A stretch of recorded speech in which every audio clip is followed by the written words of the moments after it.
This porcupine tail brushes my hair, and I covered it in glow-in-the-dark beadwork. And the hardest part was threading the needle. And the style of beadwork I chose to do in this project is called flat peyote stitch. Each row is secured with a stitch, and my thread is doubled over and waxed. Peyote stitch takes a long time because it's one bead at a time, and it requires a lot of math to get it perfect. Before I ever started my project, I drew it out on this app.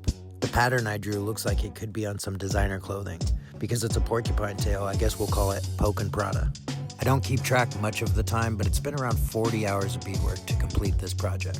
Here in winter camp, it's nice to have fine motor skill projects when the weather is weathering. Putting some candy-looking beadwork on a porcupine tail hairbrush is the perfect example of traditional with a modern twist. And it glows in the dark. This is the epitome of functional art, because for tens of thousands of years, the porcupine tail was used to brush hair. When the porcupine walks, its tail drags on the ground, and underneath of its tail is bristle instead of quills, and that's what's brushing the hair, and it does a pretty good job. I've made several porcupine tail hairbrushes. They're kind of a rare item. Not many people know about them. And I don't see very many porcupine these days. And all the brushes I've made have come from roadkill porcupine.